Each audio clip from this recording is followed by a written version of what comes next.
Welcome to Milwaukee Area Technical College and Crew Auditorium. Please silence your mobile devices now to prevent any interruptions during our event. Please also take a moment now to find the two exits at the front or back of the auditorium that are closest to your seat. In the case of an emergency, proceed to the nearest safe exit in a calm and orderly manner. Public safety order leaders will provide instructions should this be necessary. Thank you.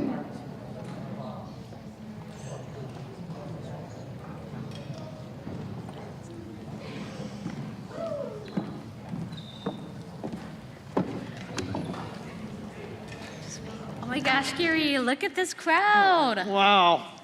Good morning. Good morning. Let's try this again. I still can't hear. Oh, we're going to end this. Good morning. Good morning. All right. Hello, everyone, and welcome to our MATC Asian Affinity Group Invest in Equity event. The Asian Affinity Group's mission is to provide a safe place for employees and students representing all the Asian cultures to connect and support one another. We are so excited to have you join us here at the Downtown Milwaukee Campus, MATC, or online via our stream to share our Asian culture and pride today, as well as have a real discussion about issues of equity. It's important that we gather together during Asian American and Pacific Islander Heritage Month as we celebrate and honor the wide range of cultures and challenges within the Asian American, Native Hawaiian, and Pacific Islander communities. We are beautiful and diverse, and proud to be part of the community here in southeastern Wisconsin. Our plan for today's events include musical performances, the keynote speaker presentation by Dr. Kelvin Yang, and an opportunity for you in the audience to be an active part of the discussion afterwards.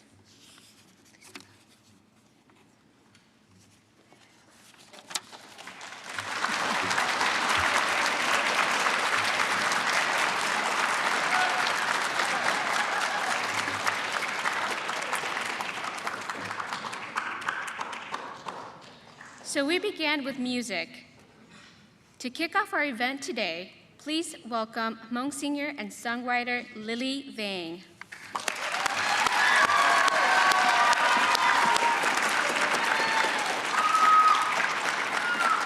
Good morning. It's such a pleasure to be here. Some know me, some don't. I'm Lily Vang. Right now, I am currently a student here at Milwaukee Area Technical College, and I am pursuing the registered nursing program. Just in the Hmong community alone, I've been singing and performing for the past 23 years. Are you guys all from Hapa? Yeah, my son goes to Hapa too.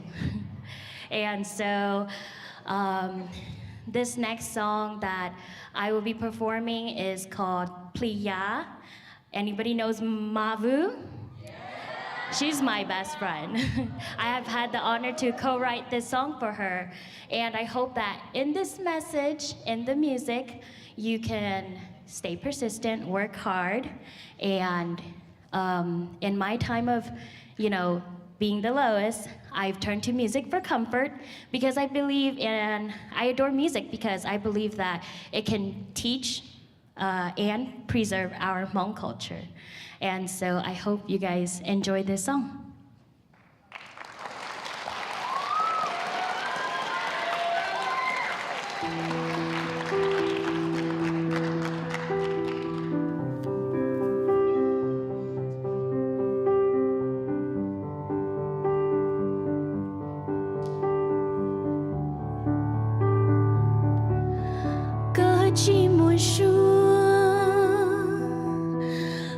chỉ một tình yêu lon thua cơ lùng chia mua giờ cơ yêu của thọ lo chỉ mua linh tư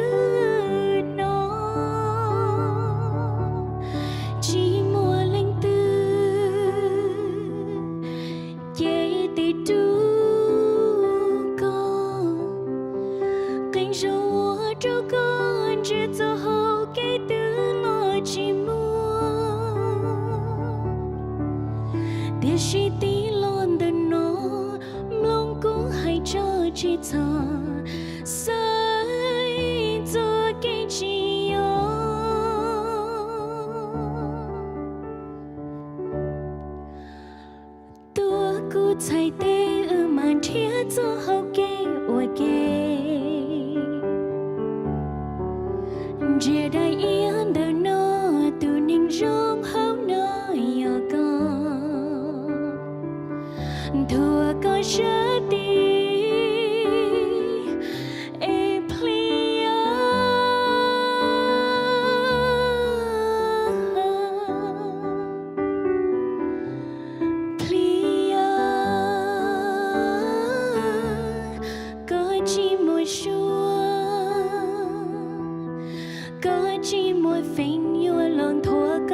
chia mùa giờ có yếu quá thô lo chỉ mùa linh tư nó chỉ thòm lòng tê lưu yên chỉ xìa cho mùa nữ khơi chia lo qua kế món chia chia li tí chỉ cho sai cho cái chi yo tua cô chạy tê ư màn thiết cho hậu kê ôi kê chia đại yên đời nó tu ninh trung hậu nơi yo con thua có chết đi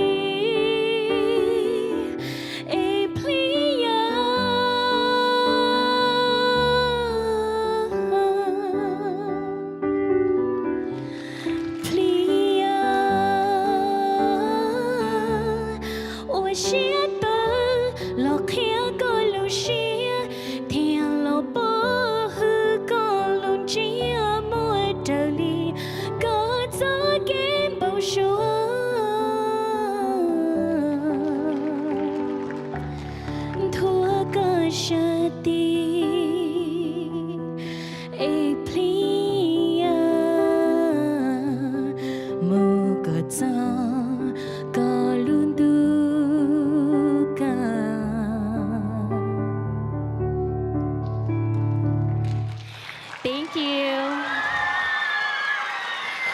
Have a great day, and I hope you guys work hard. And I'm gonna be at MATC for a while, so hopefully I see some of you. So, thank you, bye.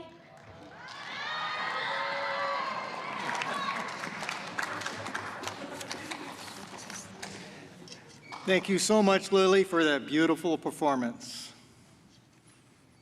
Now we would like to welcome President of Milwaukee Area Technical College, Dr. Vicki Martin, to share some opening remarks.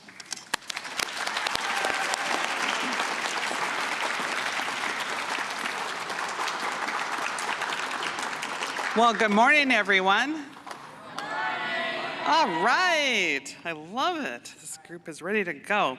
It's so great to be here with all of you today during Asian American and Pacific Heritage Month in honor of the many, many contributions and accomplishments of the Asian Americans and the Pacific Americans.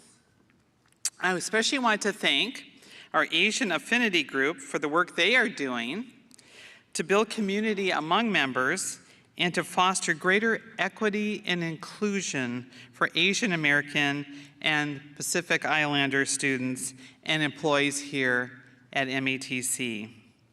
Your work is helping to advance the college's strategic priority of equity and our value of inclusion. I also want to thank and recognize the MATC Asian Student Association, here? Yeah, for their similar work and advocacy for our students. As a college, we want Asian students and employees to receive the support they need here and to feel fully a part of our college community. Thank you for bringing your voices to the conversation and for organizing today's event. I also want to thank the broader MATC community for your support of the employee and student groups and your participation today. That said, of course, there's always more work to be done. My commitment to advancing equity and inclusion for our AAPI communities and every community we serve here at MATC is steadfast. Please let me know how I can continue to support you and what you're trying to do. You have supporters here at the college to help advance your work, including me, and it's my pleasure to introduce another one of them now. Dr. Eva Martinez-Paulus led the work to bring affinity groups to our college and continues to lead our diversity, equity, and inclusion efforts across the college, as well as developing an action-oriented 5-year DEI plan. Join me in welcoming our Vice President and Chief Diversity, Equity, and Inclusion Officer, Dr. Martinez-Paulus. Thanks, everyone.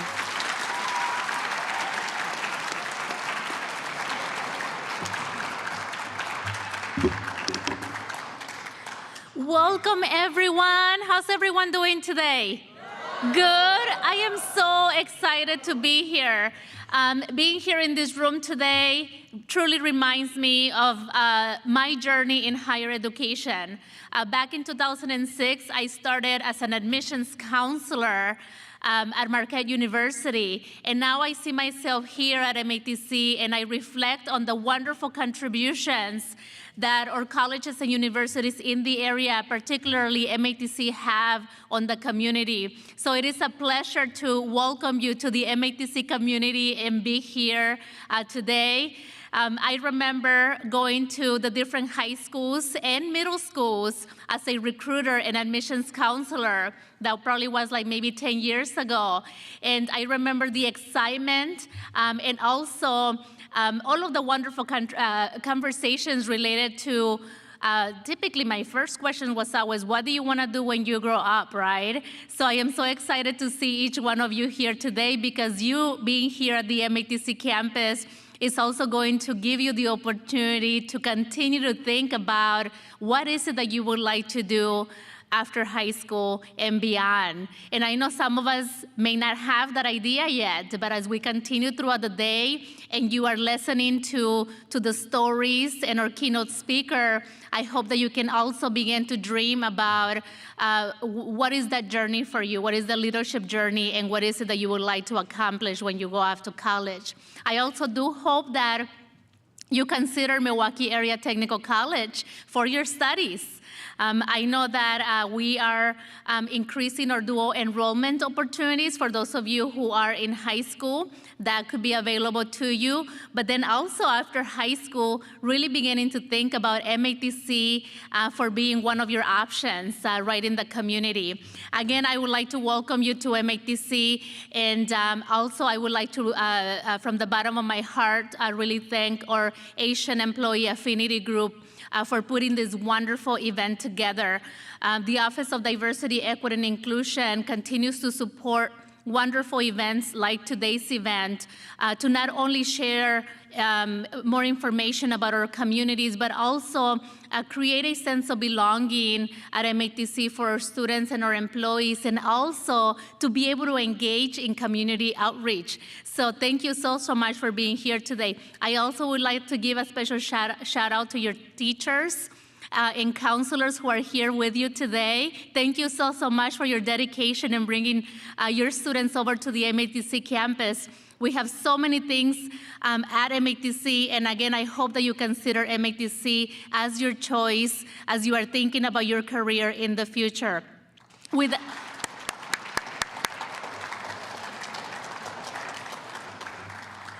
Again, thank you for being here, and I hope that you enjoy the next couple of hours with a lot of really great information.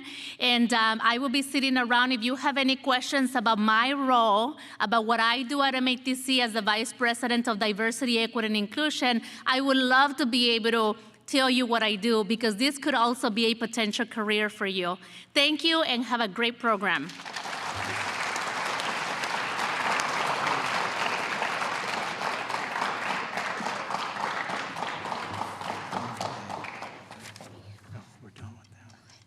Thank you so much, Dr. Thank you so much, Dr. Martinez-Paulus. Today, we are grateful to welcome Dr. Calvin Yang as our guest speaker. Dr. Calvin Yang received his psychology degree in counseling psychology from the APA-accredited Counseling Psychology program at St. Mary's University of Minnesota. Dr. Yang received clinical training in community mental health, residential treatment centers, and university counseling settings. Dr. Yang is currently a postdoctoral resident at Crossroads Institute in downtown Los Angeles, where he conducts psychological assessments and provides psychotherapy for a wide range of mental health issues to emerging adults and university students. In his spare time, Dr. Yang creates and publishes content on social media to teach and educate about the Hmong culture, language, and bicultural experiences as a Hmong American. He acknowledges the intergenerational gaps, incongruences in cultural values, communication difficulties due to varying levels of language proficiency, and familiar conflicts related to differences in race. Therefore, Dr. Yang created DICTUMDOSE with hopes to reconnect generations through storytelling, explaining ancient proverbs, and encouraging the community to explore their ethnic and cultural roots. Dr. Yang believes in living life to the fullest, and traveling has afforded him the opportunity to gain new perspectives and outlooks in life. We are honored that he could be here with us today. Please help me welcome Dr. Calvin Yang.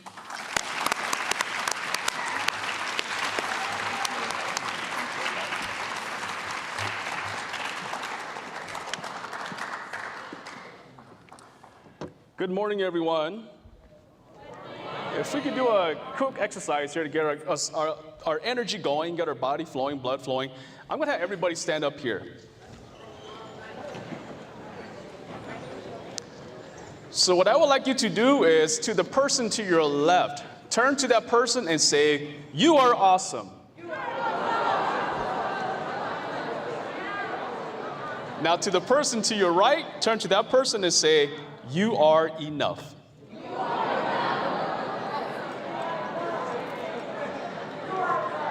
Now here's the fun part. I believe in the power of posture. You know, when you think of someone who is feeling sad, usually what do you see? You see a person who is hunched over, right? They might have their hands in their face. They don't feel well, and that's your indication that they're not feeling well. So your posture also gives you that power, that energy that we need. And today I'll be talking about the power, about feeling empowered. And so to empower ourselves this morning, what I would like for you to do is, let's get in that superhero position. How does that look like? Someone demonstrate that real quick. There we go. So we got a few. You got your hand up, flying like Superman, Superwoman, right? Wonder Woman. Here's what we're all gonna do. We're gonna stand like wherever you are, and we're gonna place our hands right here in our hip, just like that. There you go. And then with our shoulders, let's roll it back, put our chin up a little bit, and repeat after me. I am awesome. I am enough. I am amazing. Now with the right hand, reach back and give yourself a big pat on your back. There you go. All right, let's have a seat. So today we're going to talk about Asian monolith, empowering to succeed. This word might catch you off guard a little bit, like, what is monolith? What does that even mean? Are we talking about Pokemons here? In fact, we will in a bit here. So when you hear the word Asian, what comes to mind? This is going to be an interactive part, right? What comes to mind for you? Yeah, right there in front seat. When I hear Asian, I think Hmong people. Hmong people, okay. All right. Hands back there. Yep. Yes, you, yep. Say that again. Rice. Yes, of course. The staple in every Asian household, right? You got to have rice. One more, and then we'll move on here. Yeah, red shirt, hand up high there. Yep. Yep. I think about Asia. Asia, right? Continents where we originated from. So yeah, when we think of Asian, what comes to mind? All these different words here. Now, the next question is, Asians are. Asians are what? Fill in that blank. When you think of Asian, yeah, right there with the mask, yep. Humans, I love it. Right there in the back, yep. Say that again. Diverse, I love it. Perfect word, I love it. One more over here. Someone over here? Right there in the front, right there, yep. Yes, you. Smart. So we got diverse. We got smart. Asians are human. Yes, we are. We're all humans. But there's this thing called the model minority myth that somehow moves us away from all those key words that you mentioned. So Asian Americans, the model minority myth suggests that Asian Americans are homogenous. What does homogenous mean? It means that we're kind of the same. There's no difference. It silences the word diverse that we have over here, that we're all the same. It also perpetuates the idea that we're all universally successful. Have you all seen the movie Crazy Rich Asians? Oh my gosh, if I had a car like that or a house like that, that'd be amazing if I lived lavishly like that. But is that true? I don't think so. So to say that Asians are all universally successful, it blankets a lot of the efforts that we put into our own success. And it silences the voices of those who are struggling and going through challenging times. Asians are free of barriers, economic, social, educational, political as well. And the Asians don't need help. Look at these Asians. Hey, they're successful. They're doing well. They got mansions. They got sports cars. They got money. They're rich. They're doing well in school. We don't need to help them. It silences a lot of the folks who are struggling, who need the help, who desperately needs the help. And it makes it hard for those who needs the help to speak up. So we're going to look at some data today. I know data is boring. When I went to school, when it comes to statistics, I dreaded it. It made me tired. I hated it. So here's the part where Pokemon comes in. So the word aggregated, does anybody know what that means? All right, so yes, we got one up here. Yes, what does it mean? Say that again. Irritated? Close. I do get irritated with this. But aggregated itself, it means lumped together, put together. So here's where the Pokemon comes in. Imagine that we're out hunting for a Charizard, right? We're out at the park, we're walking around with our phones, probably playing Pokemon Go, boof, a Charizard comes out. And one person over here shouts, "Oh, look, it's a Pokemon." What's gonna happen? Huh? Right? A lot of people would be like, sus. Like, are you kidding me? This is a 4,000 CP shiny Charizard. You're gonna call it a Pokemon? You dum-dum, right? You're like, you dum-dum? That's a Charizard, not a Pokemon. So aggregated data is kind of like that, where everything is lumped together. Charizard, Venusaur, Weedle, all these Pokemon lumped together. When you see a Weedle, you're like, oh, that's a Pokemon. It's not even a Pokemon, it's a Pokemon. You see a Charizard, oh, that's a Pokemon. It's a Pokemon, true, but it's not just a Pokemon, it's a Charizard. It's a shining Weedle. It's a shiny Pokemon. It's a high CP Pokemon, right?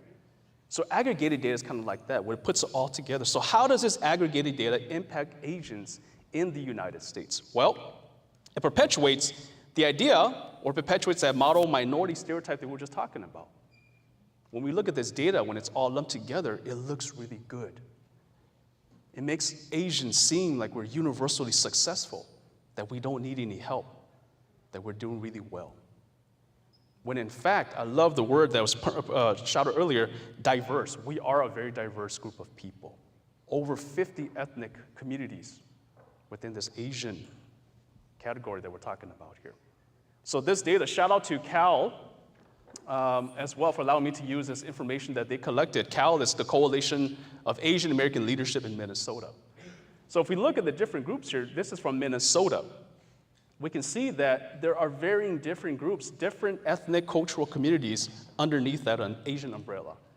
In Minnesota, actually, Hmong people are the highest number, 31%, if we're looking at the Asian race here. And they've got 60% Asian Indian, Chinese, Vietnamese, Korean, Burmese, and so on and so forth.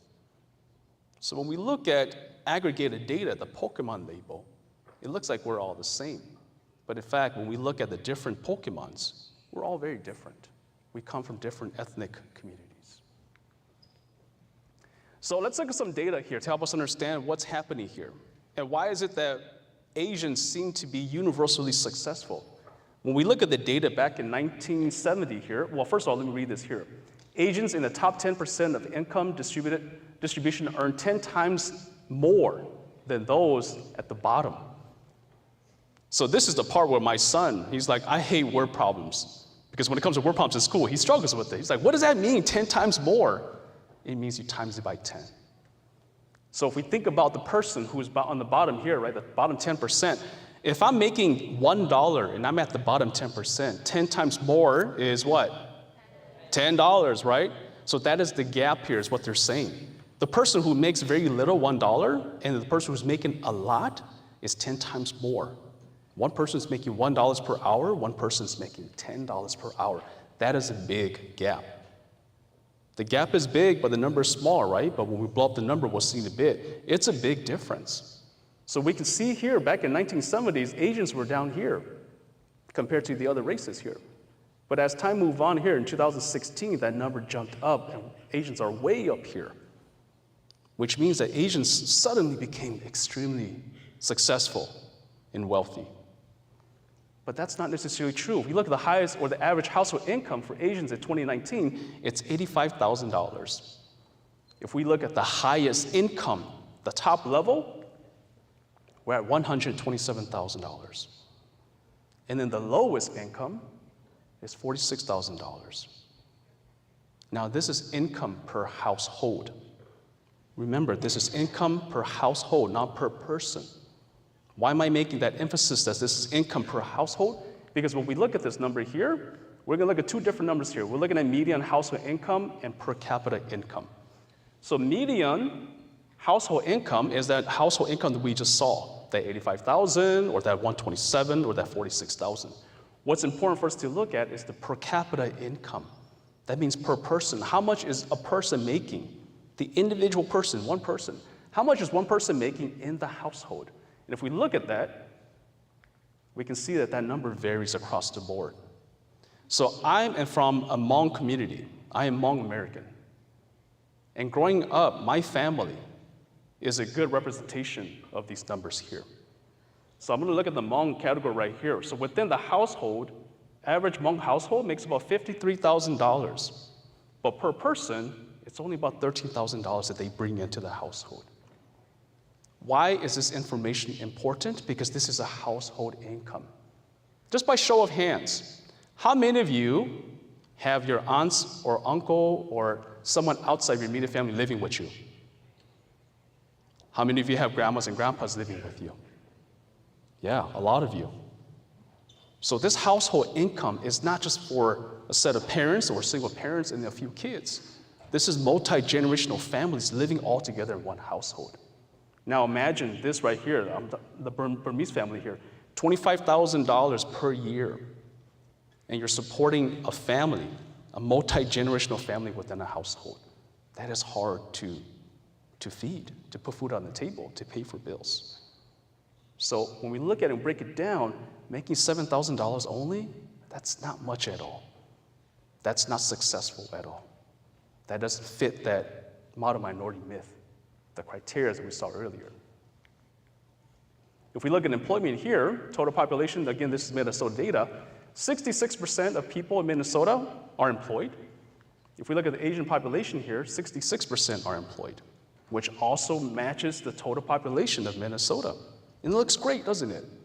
But if we break this down, again, the Pokemon metaphor, if we look at the Weedle and we look at Charizard, we can see that these two are very different. So Charizard is probably up here, high number, high CP, and the Weedle is down here, 45%.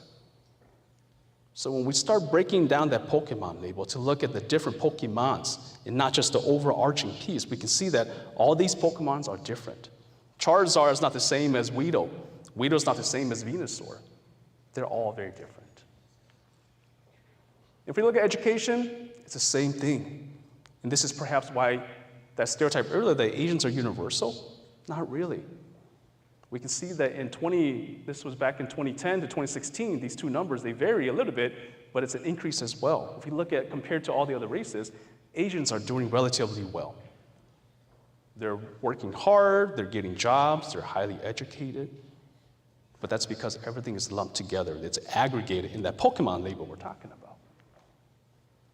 Now let's look at education as well. If we break this down, we can see this even closer, even better, even clearer. In the US, over 31% of people have their bachelor's degree. If we look at the Asian American community, that number beats it by over 20%, a high number. A lot of Asian Americans obtaining bachelor's degree or higher. And again, if we just look at the Pokemon label, we only see Pokemon. We don't get to see the Charizard or the Weedle. So let's break that down even more to look at the different types of Pokemon we can see here. The numbers are very different. If anything, for me, coming from a Hmong community, I look directly for the Hmong community. And where did we land? 4 from the bottom, 17% only. Does that fit that model minority myth that we saw earlier, that we're all highly educated? Doesn't look like it, does it? 17% out of the whole entire population. That's a very small number. So why is this data important? This is part of the reason why you're here today. The data is important because it determines the social determinants of our health. The inaccurate data affects the social determinants of health within our AAPI communities. Social determinants are the health conditions in the environments where people are born, where we live, where we work, where we play, where we worship. And also it affects a wide range of our health, our functioning. It affects the quality of life, outcomes, and risks. So the first thing here we see is economic stability. This data helps us understand this because in the United States here, 1 out of 10 people, that's what, 10%, right, of people live in poverty. And many people can't afford even basic needs, basic things, food, shelter, healthcare, housing, all of these things. People with steady employment, they're less likely to live in poverty, and they're more likely to be healthy. But many people have trouble finding and keeping jobs. It's really difficult for folks when they're seen as they don't need help. People with disabilities, injuries, or health conditions, they're more especially likely to not have jobs, experiencing more challenges getting jobs. In addition, many people with steady work, they still don't earn enough to support the family. Like in the data we saw earlier, the Burmese family, or folks who just recently came to the United States, immigrated here, not being able to obtain employment to support the family. And if we look at education as well, children from low-income families, children with disability, children who will routinely experience different forms of discrimination, bullying at school, it still happens nowadays. They're more likely to struggle with different subjects like math and reading. They're also less likely to graduate from high school. I know some of you here are in high school right now. Or they might even go to college. Might not even have the resources or the motivation to attend a college like this here at MATC. This means that these folks are also less likely to get safe, high-paying jobs, and they're more likely to have health problems. And so this data is important to help us allocate resources to the right places to support our communities. Now, if we look at the healthcare social determinants, we see that about 1 in 10 people in the United States, they don't have health insurance. And that's important for you to go see a doctor here. You're paying out of pocket, it's a lot of money. So people without insurance, they're less likely to have a primary care doctor. When they hear the question, who's your PCP or your primary care, they have no clue because they don't even have a doctor. So we got to allocate money to increase the insurance coverage rates, find ways to strategize, to find ways to support these communities that desperately needs to support the resources for healthcare. And then neighboring as well, our neighborhoods and build good environments for our neighborhoods. Many people in the United States, we live in neighborhoods with high rates of violence, unsafe air. I came from California to be here today. In California, we have smog, and it's pretty bad in Los Angeles. And then places like in the Michigan area, Flint, Michigan, we saw in the news, unsafe water that you can't even use. Many other health and safety risks. And so racial ethnic minorities and people with low income are more likely to live in places like this. And so we need to use this data to help us support the different communities, especially the Asian AAPI communities who are struggling at this time. And then we also have the social and community context as well. So many people, they face challenges and dangers that they can't control, like unsafe neighborhoods, discrimination, or trouble just affording things that they need, like we mentioned earlier, the basic needs, just food and water, a warm bed, a pillow, a place to sleep in.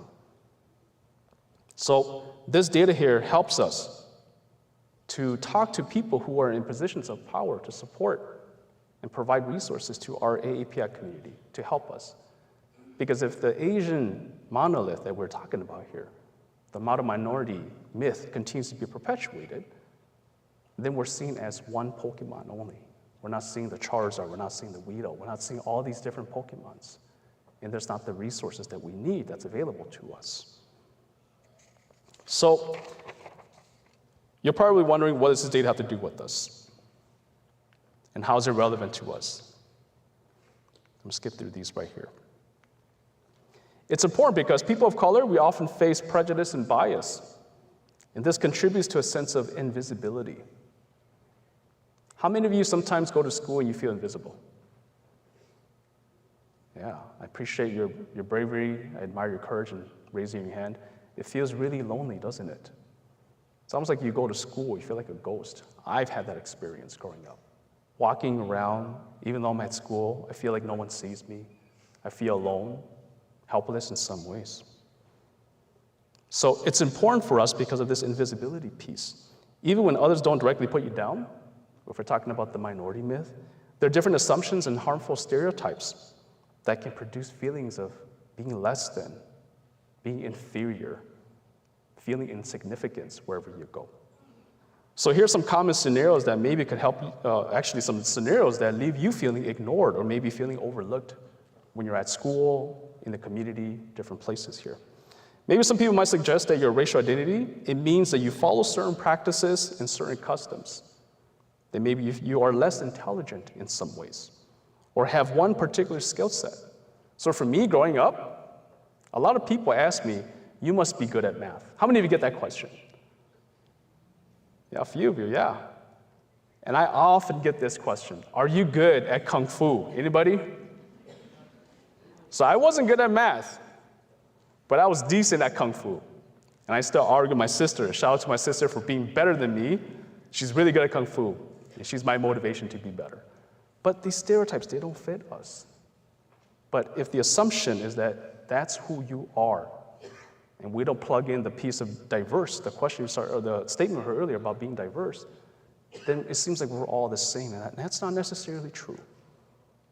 People expect you to behave in a certain way because of your ethnicity or cultural identity, or people erase your cultural identity and sense of self by refusing to acknowledge it, by saying, I don't see color. I used to fall in that category too, but as I learn more about myself, I start to see my color. It is the difference that makes us beautiful, the different colors of our communities. We all bring a lot to the table. And it is our cultural identity that makes us a collective community. And so I do see color. The color allows me to understand myself and my peers around me as well. When I went to the University of Minnesota, something happened, and even to this day, it still haunts me at times. So when I was in high school, I was accepted into a program called the Multicultural Excellence Program at Harding High School in St. Paul. So to get into this program, you had to have a GPA, maintain GPA of 3.5 or higher. And then also you have to do community work and different acts of services. You had to maintain that in order to stay in the program. And so once you're in the program, if you maintain those criteria, then you are afforded a scholarship. And it wasn't just any scholarship, it was a full ride. 4 years of college paid, all your books, tuition, everything paid. And on orientation day, the day that we went to school for orientation, I remember we went there and we had orientation and we were talking about school, just talking about how you're gonna get yourself acclimated into the college setting. And then we had a discussion about who got accepted, where people are going, you know, whether you're going to the biological services or you're going into liberal arts. And we're talking about admission. And then somehow the conversation got to the scholarship piece about the folks who got a full ride to the University of Minnesota. And I remember some of my peers there, well, I shouldn't say my peers, they were more against me in some ways. They had mentioned, there's no way that you got a full ride. How did you get a full ride? You only got it because you were what, do you think? Yeah, you probably guessed it right. You got it because you were Asian. Of course you got it. And that statement still haunts me till this day. because that erases the hard effort, the blood, sweat, and tear that I put into obtaining that scholarship, the years of hard work behind it. It's almost as if like I worked so hard and it was neglected. Basically wiped out and erased. And it made me feel really, really small, when in fact I was supposed to feel good about it. So the imposter syndrome starts to kick in. You probably don't know what that is yet, but later on we'll have a conversation about that, especially the HAPA kids. We might talk about that tomorrow. The imposter syndrome starts to kick in. So what is the impact of invisibility? Well, invisibility can have an impact on us in many ways, one of which is our mental health. Drawing from my previous experience, when we start losing confidence in our abilities, we begin to do what? We begin to isolate. When we don't feel confident in ourselves anymore, we tend to move away from people, move away from things, move away from groups and gatherings like this. We tend to want to be by ourselves. We might even start noticing ourselves feeling anxious around other people. You meet someone, you don't feel confident about yourself, you become more self-conscious. I don't want them thinking that I'm only good at math, when in fact I'm really good at other things. Something that I noticed here as I'm talking here is, I remember when I was in school, and they would ask, does anybody know anything about computers? We're having some technical issues. I suddenly noticed I had this urge of wanting to step into that role, or that I felt obligated to step into that role. Even though I had no clue about what I was doing, I pretended that I knew, and that was that pressure. The ironic thing about this is that mental health conditions, they're often described as invisible illnesses. And this invisibility that we're feeling here, ironically aligns with what we're talking about here. It's some of the mental health concerns that we have. So your peers at school, family, friends, and those around you, they might not even realize that what they're doing is they're hurting you in some ways. If anything, it makes it worse because they'll say things like, oh, you shouldn't feel like that. Why are you feeling like that? You just need to try harder. Has anybody heard that before? You just need to try harder? Yeah. You're not doing it right. You just got to work hard. You're not reading enough. You're not trying hard enough. Oh, you think that is bad? Let me tell you about my story. And that just erases all the struggles that you've had. So then you start to blame yourself for your own distress that you're experiencing. It's because maybe I didn't listen, or maybe because I'm just not good at this. Maybe I'm just not cut out to go to school. Maybe I'm just not good at math overall. And we start to internalize these thoughts and these feelings, and it makes it worse and it has an impact on us. So regularly feeling overlooked or rejected, it can really affect our emotional health. It creates a lot of emotional distress. It makes us feel a lot of anger. We might be angry at the world. We might start getting angry at our friends and our family, maybe even at our school. Why does the school have to be like this? I hate school. When in fact, deep down inside, you love school. But all these different experiences lead you to a place where you start to become angry. You might even start envying your peers. How come these folks over here, they don't have a single worry in school? It seems like they're always so confident. They're always jumping for joy. They're always engaging in conversations. But I'm over here struggling to assert myself in some ways. And then maybe that sense of shame might even set in too. Shame because I know for me, I speak from experience, being a first-generation college student, there was a lot of pressure on me to succeed. And when I found myself not doing well in school, when I got a C in chemistry class, I felt that sense of shame kick in right away. I brought dishonor to my family. They're looking forward to me paving the way, and here I am, getting C's, sometimes even failing. I failed a few courses. Not proud of it, but also the failures I've experienced taught me who I am today. It gave me that extra layer of skin. So we may have that sense of shame, and ultimately, it might even turn to sadness. You start feeling hopeless, helpless, and a lot of sense of disappointment in yourself. It may also affect your attitude towards your peers too. Affects your relationship. It makes it more difficult to connect with other people. And the less connected you are with other people, the more invisible you begin to feel.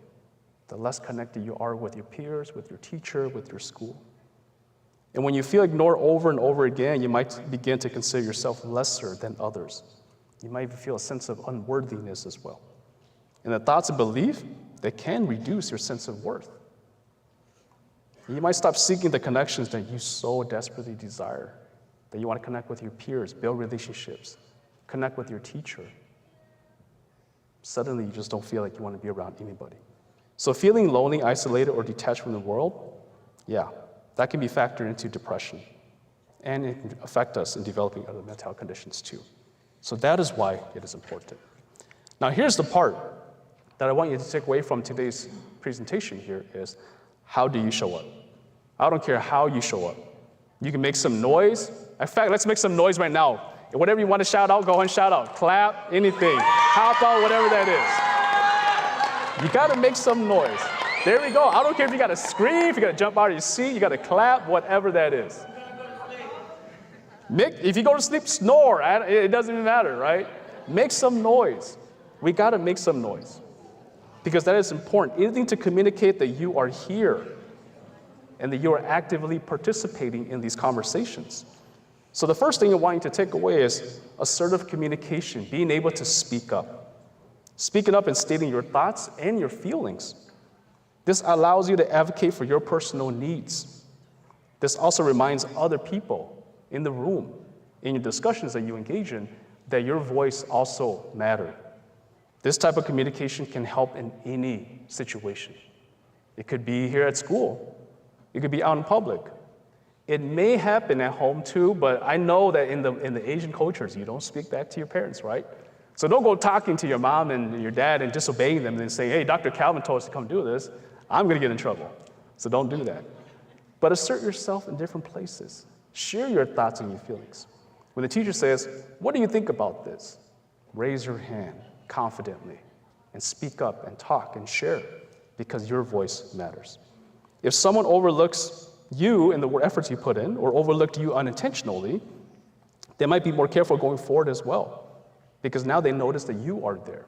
They notice that you're actively listening and paying attention. And they know that you aren't willing to be ignored, that you're showing up as well. And the more firmly you establish your opinions and needs, the more difficult it becomes for other people to ignore you or ignore those around you as well. Another piece that I want to highlight here is increasing your emotional awareness. I think for me, this is something that I struggled with growing up as a Hmong boy. I was taught culturally to be stoic in some ways, to not show my emotions, to not show my sadness, to not cry. You're weak if you cry. So my emotions were suppressed in many ways. And it was difficult for me to understand what was brewing up inside of me. Sometimes I would sit in class and I would have something that I want to say. I noticed that as they're talking, something's brewing up in me. My heart is racing, my blood is boiling, my hands start to sweat, and I want to say something, but somehow I can't spit it out. And it's my emotions that started to kick in. Because I see and I hear something that makes me want to say something, but I don't know what's even happening. I'm not even sure what the heart racing means. The knot that's turning in my stomach, what does that even mean? What is my body telling me? What are these emotions and feelings telling me? So emotional awareness is important. Yeah, it's difficult. There's hardship and difficulty in expressing emotions, but it can teach a lot of people how to read facial expressions, how to read the room as well.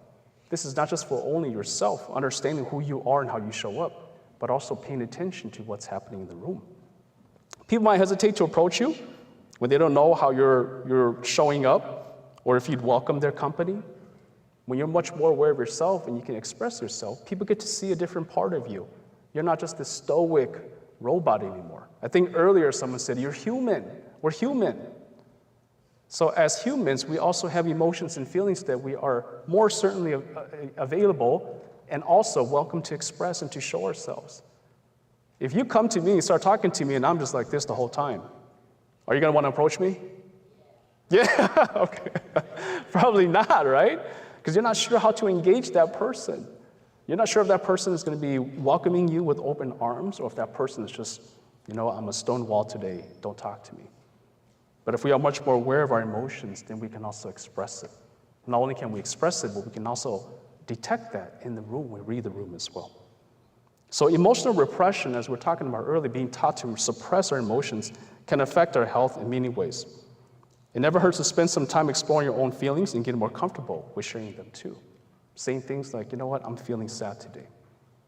I know that's hard for a lot of us to say because it takes an extreme amount of vulnerability to say, I'm feeling sad. You know what's even harder to say is when you're upset, or you're angry, or you disagree. Especially in class, when maybe one of your peers might say something and you're like, no, that doesn't sound right. I know that's hard to say, I disagree. I respectfully disagree because it takes a lot of vulnerability to say that. Or maybe something your teacher said that offended you in some ways. It's hard to say, you know what, because of the difference in power, right? Your teacher is in the position of power, you're a student, so there is a difference of power. It's hard to say, you know what, I disagree with what you said. Or maybe sometimes you may feel left out because of a reference that you don't understand. What does that mean? Let me share with you. When I was in school, well, let me give you a little bit of background. I grew up in a household that watches movies like Wong Fei-hung, City Hunter, Jackie Chan. Those are the movies I was used to watching. Right? V3, does anybody know what V3 is? I'm dating myself. Gongqi, anybody? Dang, I'm old. That's what my kids tell me. You got to deactivate your TikTok, Dad. Go back to Facebook. That's where old people are. So growing up, I watched these movies, and that's all I watched every single day. But when I would go to school and my teachers would reference things that I've never seen before. You know, I remember one time, one of them was referencing a show back in MASH or something. And everyone's kind of like, yeah, sure. And I'm over here like, I am lost. I feel really invisible right now. Or they may say something that is different or something that offends you. It's hard to lean into that space and say, you know what?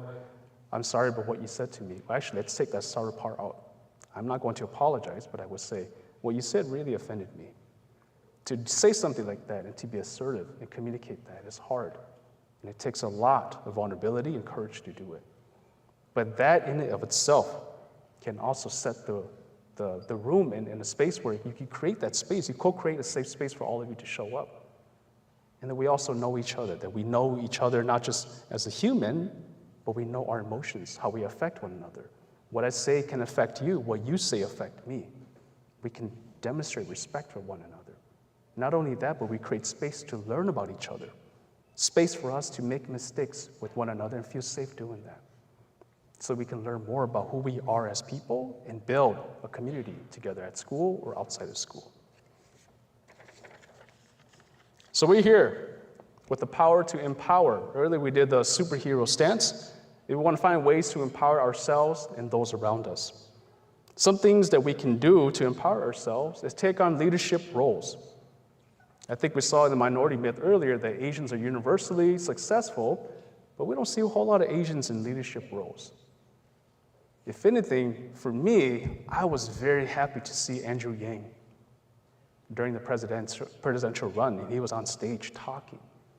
But even that, if you pay close attention to that, you would have seen that Andrew Yang was on stage, but he felt invisible in some ways too. Silenced in some ways. It almost seems like what he had to say didn't mean much at all. So free of barriers, like we saw earlier with the Asian minority myth, when the word political came up, that's what came up for me. I felt proud to see that, but somehow he wasn't even in the conversation, silenced in some ways. So I encourage all of you to take on some leadership roles within your school. Here at MATC, HAPA, or other places, at work, it doesn't matter what it is. Taking on that role, taking on that seat. There's a saying in Hmong that I really love, and I learned this from my dad. The saying is, "Nhau lo hao zhong ha lo hao lu." It's a very powerful saying if you understand what it means. "Nhau lo hao zhong ha lo hao lu." It means take a seat at their table and speak their language. When you sit at that seat, number one, you've made it. Your efforts have paid off. Number two now is you speak the language.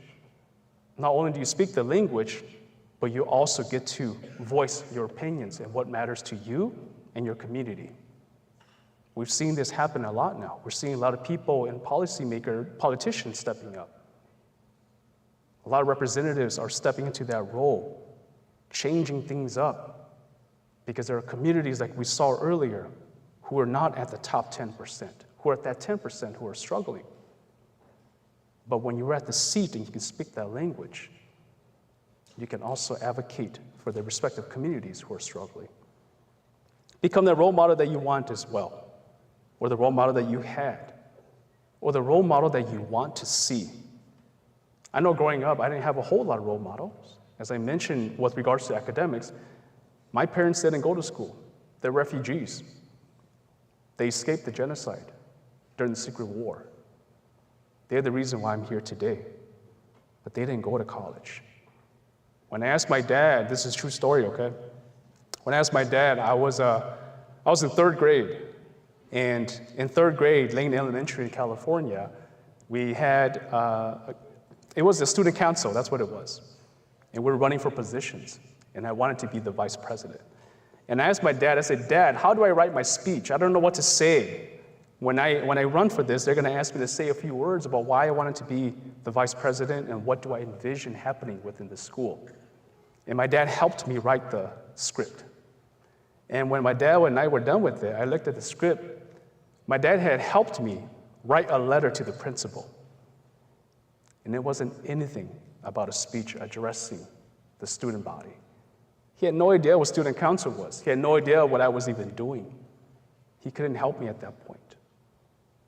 But even though he couldn't help me, what was important for me was he tried. He tried and he helped me the best that he could. And if anything that we can take away from that story is that I hope that you would try to lean into those leadership positions.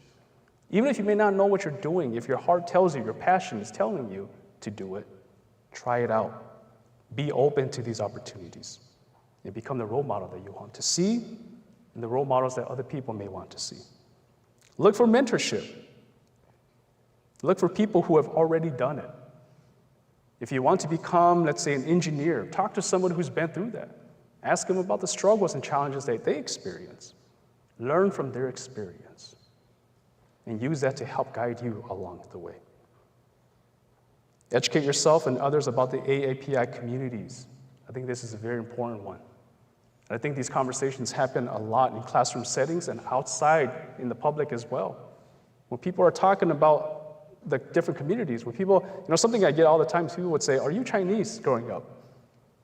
Everywhere I go, are you Chinese? When I was 4 years old, nope.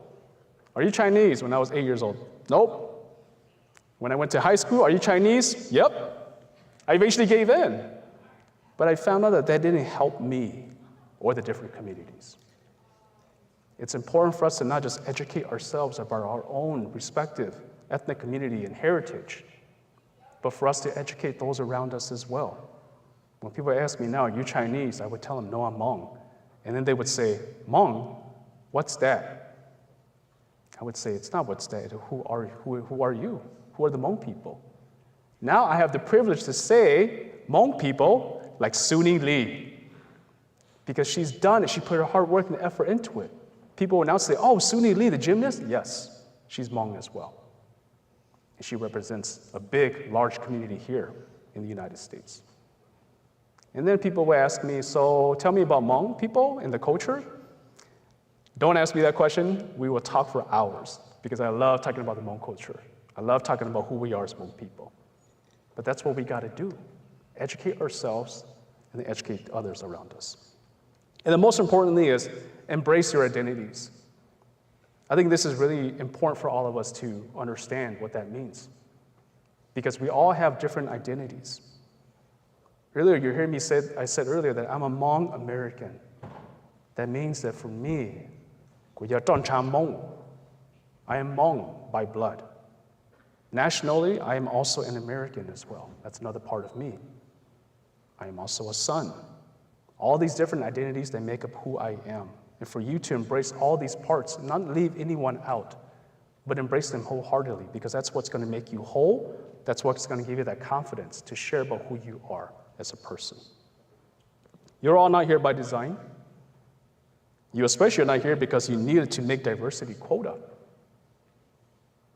You're here because of your dreams, and you're here because of your sacrifices, the blood, sweat, and tears that I talked about earlier. The hard work that no one gets to see or no one gets to experience but you. It is a personal experience.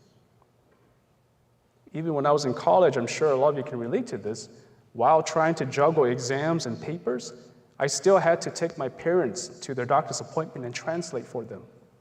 I still had to drive back home and read their mail to make sure that their bills were paid on time. Because they didn't speak English, they didn't come here with not much at all. And it's a lot of work that no one gets to see. If anything, no one gets to see until graduation day. When they get the invitation, they show up and they see you smiling as you walk across the stage and you're handing your diploma. That's all they get to see. What they don't see is the hard work leading up to that.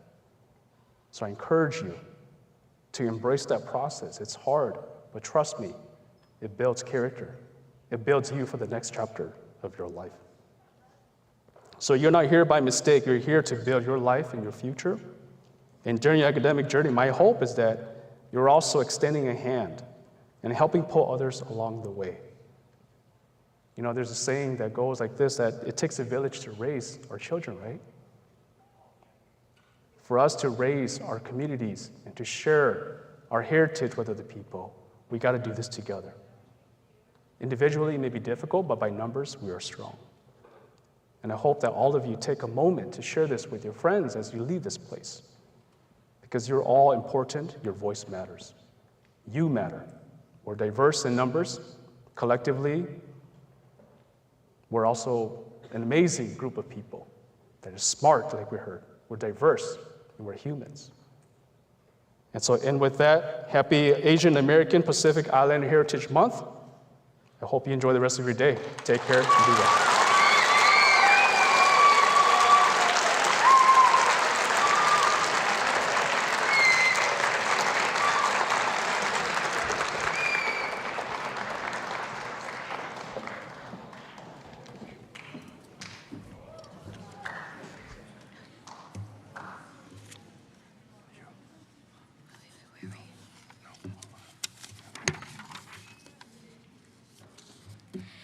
Thank you, Dr. Yang, for an insightful presentation. Let's give him another round of applause.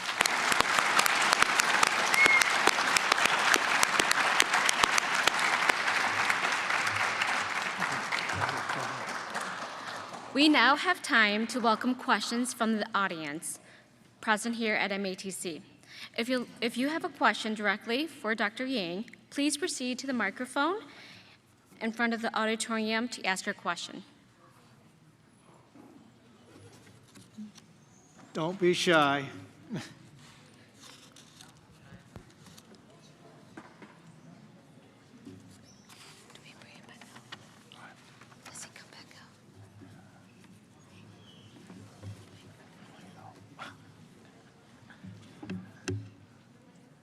Nobody? Somebody's got to have a question. Oh, Go ahead, go yep. up. Come on up.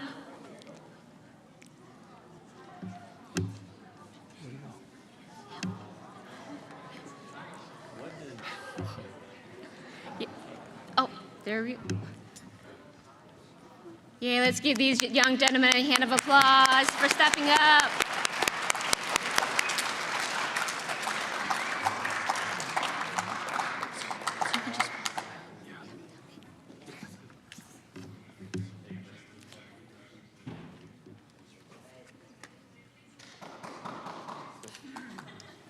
Why is he a doctor? Oh, so the question is why is Dr. Yang a doctor? Yeah. Okay, we will ask him that question. He'll be right back. Do I ask that? You will wait for just a moment. We'll have Dr. Yang answer your question, but you can just have a seat.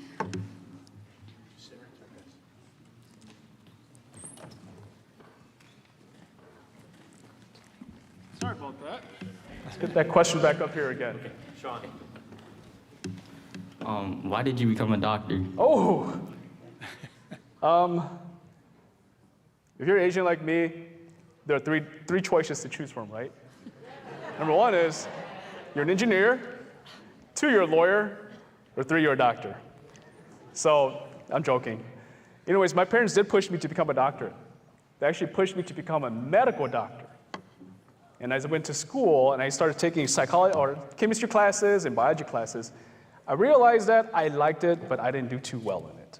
I was getting B's, B pluses, some A's here and there, but I took a psychology course in undergrad and I really enjoyed it. And the reason why I enjoyed the psychology course is because it taught me a lot about these emotions I was talking about earlier that I never had language for. When I took that class, it gave me a sense of power, like I can actually speak to what I'm experiencing. Not only that, but I realized I'm sure I'm not the only person who's going through this. I'm sure a lot of people are struggling with this too. So I kept taking more psychology courses, and the more I took psychology courses, the more my parents started to get more anxious, and then eventually I decided, you know what, that's not the route I want to go to. Medicine is great, but it's not for me. Psychology is for me, so then I went to psychology, took the courses, got the degree, and then I wanted to do more. And here's the reason why I want to do more. You want to keep opening doors in your life. You don't want to open one door, shut and be done. You want to have a set of keys. Yesterday I talked about a set of keys. I know it's a long answer, okay? But I think this is going to be important for all of you to hear. When I was younger, I asked my dad a simple question. I said, hey Dad, when you die, can I have your set of keys? And I was 4 years old.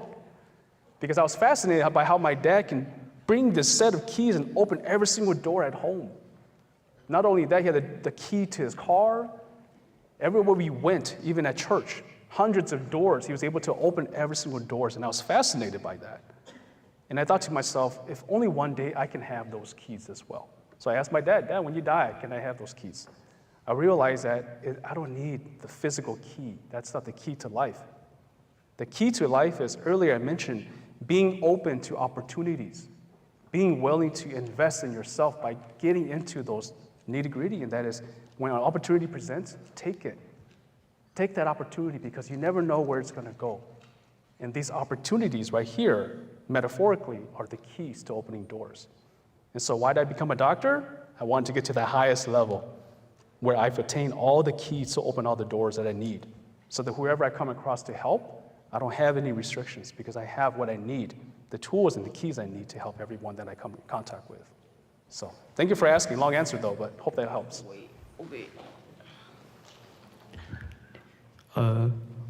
What makes you Hmong? That's a good question. What makes me Hmong? I share with you that I really enjoy my culture. I think Hmong, there's so many parts to it, but for me, two things that I learned about myself along the way is that Hmong is my language. The first reason why, or the first piece here, the reason why language makes me Hmong is because in my language itself teaches me about number two, which is my culture. The reason why I started DICTUMDOSE is because as I gotten older, I start to realize that a lot of the things that my parents say to me references a lot of things that I didn't know about my own culture. The proverbs that I share on Facebook, on social media, it speaks to a lot of the history, our ancient history, our history. If you listen to the words, it tells you about where Hmong people originated from. So here's one example. Bang Lu that my dad shared with me, a Hmong proverb. It goes, until we see the Yellow River, our hearts are unsettled. If you take that at face value, you probably just think, oh, it's a Yellow River, nothing to it. But if you take the time to understand what it's really saying, these are words spoken by a Hmong king. This was during the time where Hmong people and Chinese people were at war too. And Hmong people had civilization by the Yellow River. After the war, Hmong people had to move out. And the Hmong king says, until we see the Yellow River again, until we come back, our hearts are unsettled. And when I learned about that, I'm like, wow, that's so amazing. To me, I thought it was just words being spoken. But I realized it meant more than just that. My language itself represents me as a Hmong person. Embedded in the language are history that I didn't know about. So those are the main things that make me Hmong. Thank you for asking.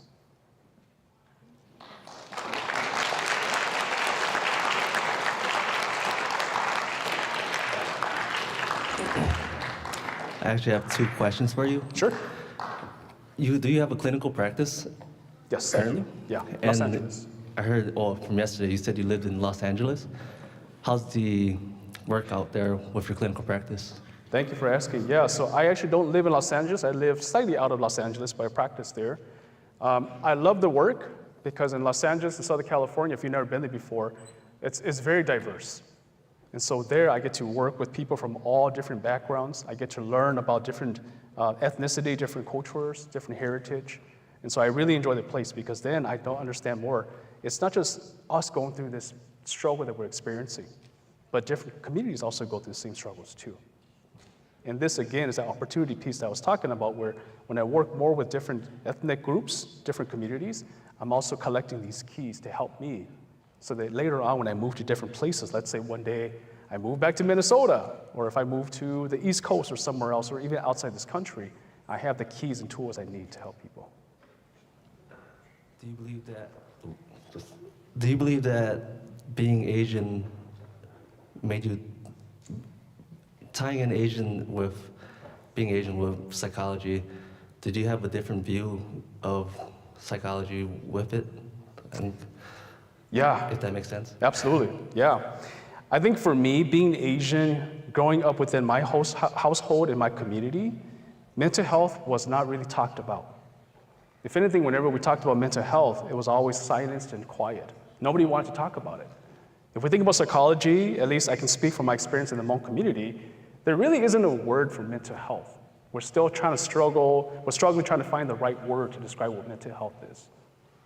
If anything, for me growing up, the word I heard a lot to describe mental health was the V word, which is what? What do you think? Some of you might be a little young for the word, but the word is vu. Okay, we got some O's here.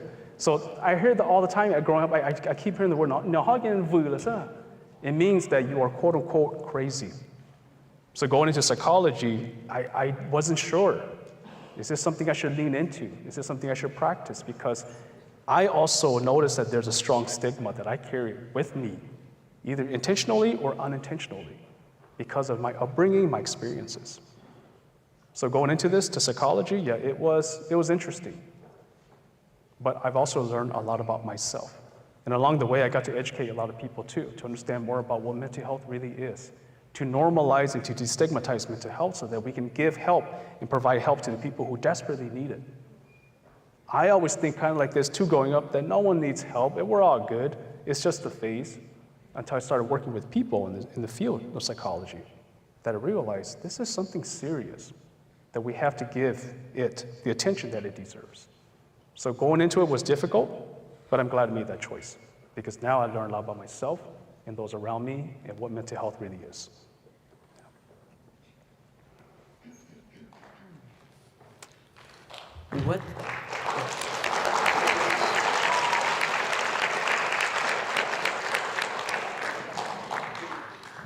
What's your biggest fear and why?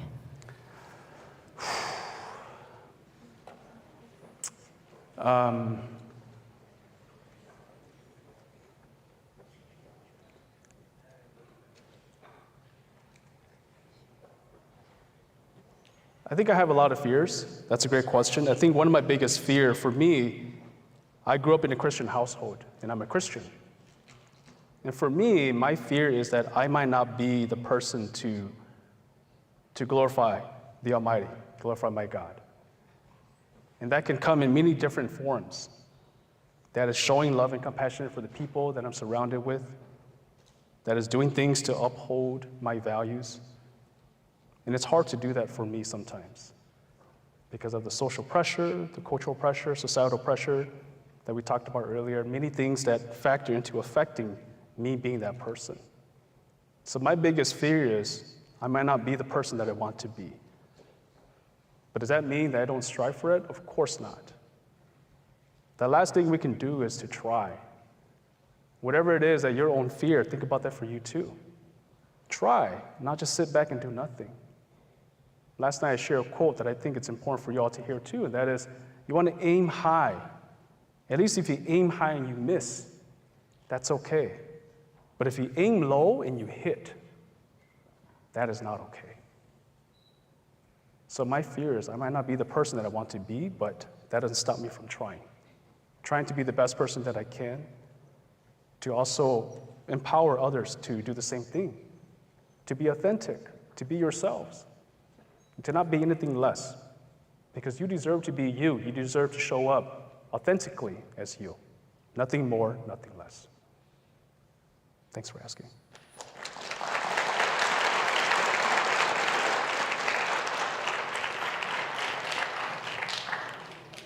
What was the most difficult part about pursuing a career in psychology?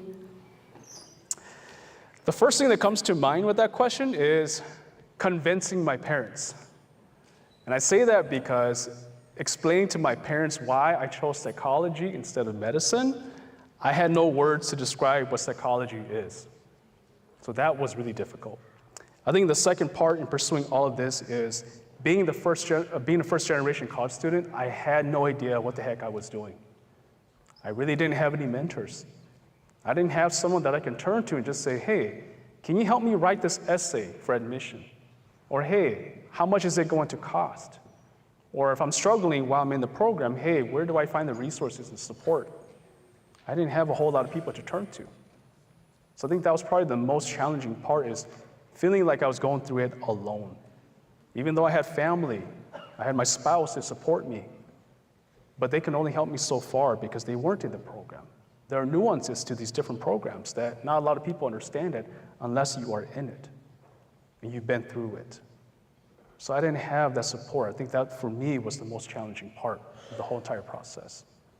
But I'm glad that I did do something, and that's why earlier I said is practice assertive communication. And last night I had people point to the air and say, ask questions. That is your key to moving forward, is asking questions. You know, I look at this room and I'm like, if only I could be a kid again. Here's the reason why. When you're a kid and you're young like this, at least I know my kids, you like to ask questions. My kids love to ask questions. Dad, are we there yet? When we drive. Dad, how many more minutes? Dad, can I have Robux? All these questions that come up. And I really love that about kids. But as adults, as we get older, we start to become more rigid.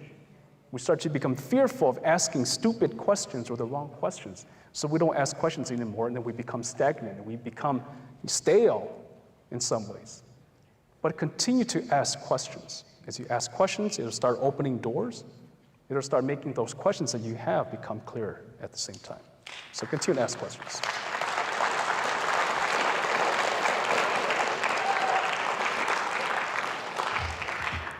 This is not a personal question, but how do you think Asian American media kind of warps the idea of Asian Americans as a whole? Yeah, I think, let's go back to what we talked about earlier about Crazy Rich Asian. I think that's a great movie. I loved it. I enjoyed it. It's something that I would hope that all of you will be able to obtain that level of success. But that in of itself is only a part of who we are as Asian Americans. And if the media only portrays that, then we don't get to see the wholesomeness of who we are as Asians, the different collective heritage that we have. So the media points out these great things. They put out the lavish, the amazing, glamorous parts about us. But I also think there's many other parts about ourselves that the media can do a better job at. That is maybe like news anchor. I'm so glad Lily Vang is a news anchor, because I think representation really matters. Growing up, I didn't see that. And I think the media hasn't done a great job of it, but they're starting to do that. I'm seeing that we have more representation. Because when that representation is there, and us as kids, us as the community, when we see that, we also might start thinking, gosh, I want to do that. I want to be just like Lily Vang. I want to be just like Suni Lee, right? Or Dua. He's an actor in Mulan. I want to be an actor too. I want to be on TV. Or we see people on TV, different professions, doctor, lawyer, engineer, talking about different struggles that we're experiencing in society, finding ways to help our society grow. When you see that, you're empowered. When you see that, you're curious. So the media hasn't done a great job representing the Asian communities. And here's the part where I encourage all of you to lean into that space. Take on those roles. Is what that saying is. If you don't see it and you want to see more of it, lean into it and do it. Like Gandhi, right? Be the change you want to see. You want to see something change, and if it's not happening, step into that role. If the media's not doing it, step into that role. Make that change, be the change that you hope to see.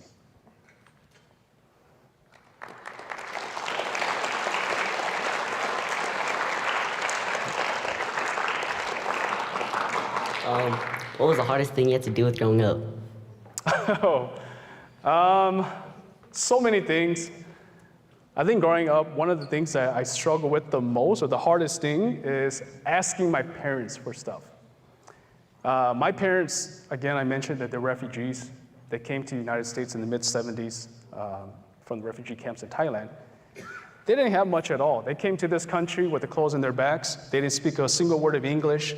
They weren't educated. They didn't know how to navigate this new society that they suddenly are living in. And so they couldn't really do a whole lot for me. They didn't have a whole lot of money. But when I went to school and I saw the fun things that kids have at school, all the latest gadgets, Trapper Keeper, does anybody know what that is here? I'm dating myself again. Tamagotchi, all these things. See, you've got a few hands, all right? Or let's just say, translating that into 2023, Pokemon cards or iPads. I wanted that stuff, but I couldn't have it. So things for me, the hardest part about growing up was wanting something but not having it, which is okay. Let's not say, I'm not here to say that that wasn't okay. I'm saying that's what was hard for me because I noticed a lot of kids have it. But that taught me something else. I didn't realize that at the time as a kid. I was just this kid pouting, why can't I have it? Just always upset. How come they have it? How come I don't have it? But as I've gotten older, I realized that taught me a lesson. That taught me to be curious. That taught me motivation. That taught me about wanting something and working hard to obtain it. If I can't have it and I want it, what can I do? Now I start asking questions again, back to that part. So it's hard for me in the beginning, I didn't know what it was. But over time I realized it was teaching me a lesson. And that's what got me here today, is asking questions. When I see something that I want, work hard for it. There's also a Hmong proverb that I'll share here too, that is, the good fruits are way up high. Money is never in your way.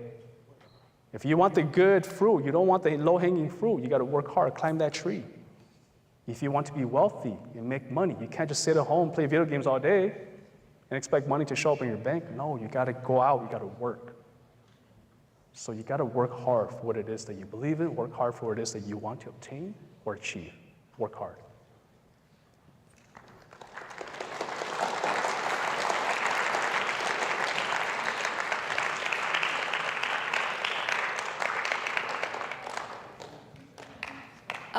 What makes you the most proud of being an Asian American?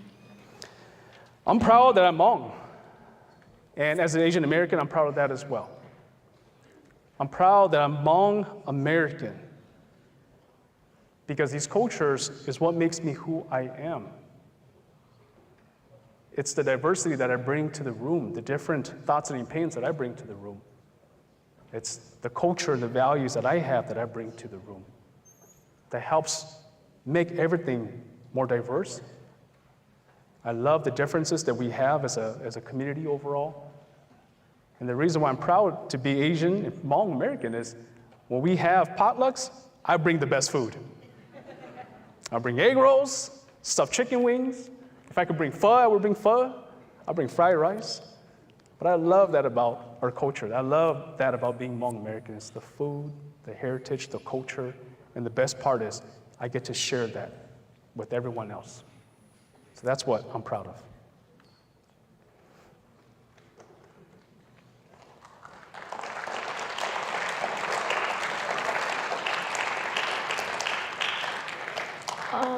Where do you see yourself 10 years from now? That's pretty far. I'm 38 right now. I'll be 48 at that time. I think 10 years from now, it's hard to think about myself. If I answer this question, I think I would feel more comfortable answering it the way I'm seeing it. And 10 years from now, what I envision is what it is that we talked about earlier. I envision all of you leaning into these leadership roles, taking on leadership positions, pursuing the dreams and goals that you have. When I flip on the TV when I'm 48 years old, I hope to see some of your faces on TV. When I read the newspaper and I'm old and I just want to drink coffee and read the newspaper, I want to see your faces on the newspaper. I want to read, this person found the cure for cancer. This person fought for justice. This person uplifted a group of community. This person sponsored a group of community. This person did this person did that. I want to see that representation. I want to go into classes and hear you talking, sharing your thoughts and opinions. I envision that all of you won't sit in class quietly like I did growing up, but that in class discussions, your voices are heard, that you share your thoughts and your opinions because they all matter. And I hope that I've done a part of that along the way. And I hope to be able to do this too in some ways, to talk in front of people like this, in front of all of you and other groups of people, to encourage, to motivate, and to empower, because you matter.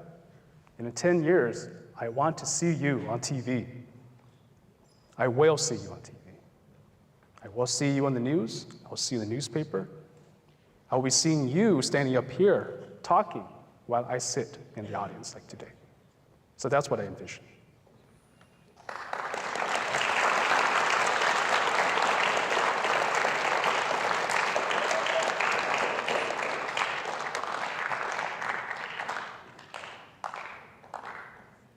So I have 2 questions. Other than working in psychology and being able to understand your own feelings, what traits do you already have that made you feel like you were able to become a psychologist? My mom always said that I'm a person who has an old soul. I think it didn't matter what gathering we had, whether it was a family gathering, it was at school, any kind of gathering. She always said that, where I'm able to conversate with people, talk to people, be empathetic towards people, understanding of people.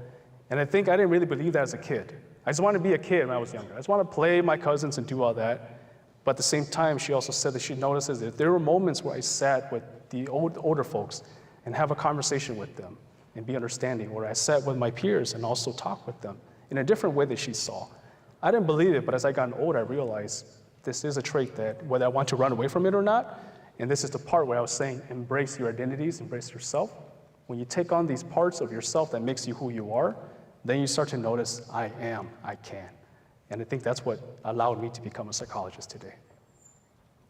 Okay, and my second question is, what motivated you through your toughest times?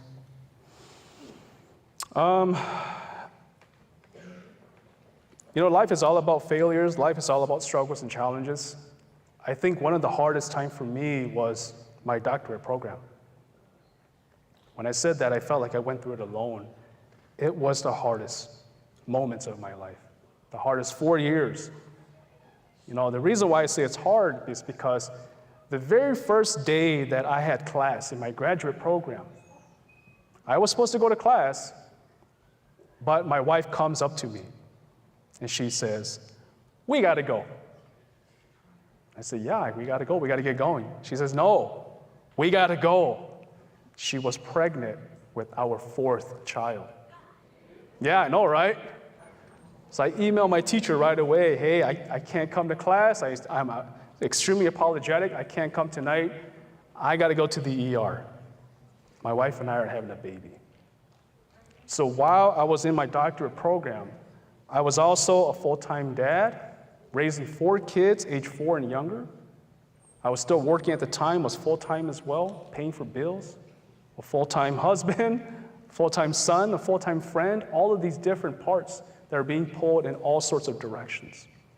And that was one of the most challenging times for me. My mom shared with me that, I don't remember the story anymore, or the process of doing this, but she said, "I remember in the course of your studies, one time you had your baby in your back, the langya, you see the elders holding that? The langya with the baby in the back, sleeping all, neck, all crazy." She said that you were standing there with your baby in your back while you were working on your paper. She says that picture, that image is embedded in her. And she shared that with me. I told Mom, I don't remember that at all. I think I was traumatized, if anything. It was so hard. I don't want to remember the hard times, but those hard times is what built me today. What motivates me to continue to push forward is when I see my kids every morning, every day, they motivate me. My kids are the reason why I also want to become a better version of myself. I see the innocence of my kid. They taught me a lot about patience. They taught me a lot about curiosity. And I want them to continue to hold on to that. If I can't demonstrate the same thing, curiosity, and also wanting to be a better version of myself, then I can't show it to my kids. Not only that, but I want to pave the way for my kids too. I want them to be a better version of me. And at the same time, that's extended to all of you too. I hope that as you're listening to me and watching me and other people who have paved some of these waves in this professional field of psychology or medicine or as a politician anywhere else, that you also envision yourself wanting to do the same. If not, we are hoping that you would do it better. So for me, my motivation comes from them. It comes from all of you in the community and seeing our communities, all AAPI communities and communities overall in general, move forward to the next level and hoping that we continue to advance as we move forward. So that's my motivation.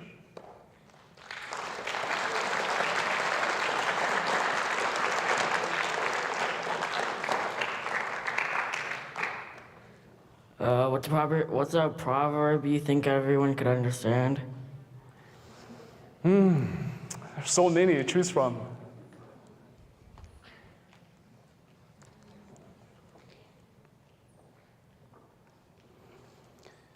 When I started DICTUMDOSE, I didn't think that DICTUMDOSE would take off the way that it did. I was in my therapy class, and we were learning about how do you conduct therapy. And during the discussion, we had a topic come up about having an interpreter in the room. So now you have a triad. You have the psychologist, you have the patient who doesn't speak English, and then you have an interpreter.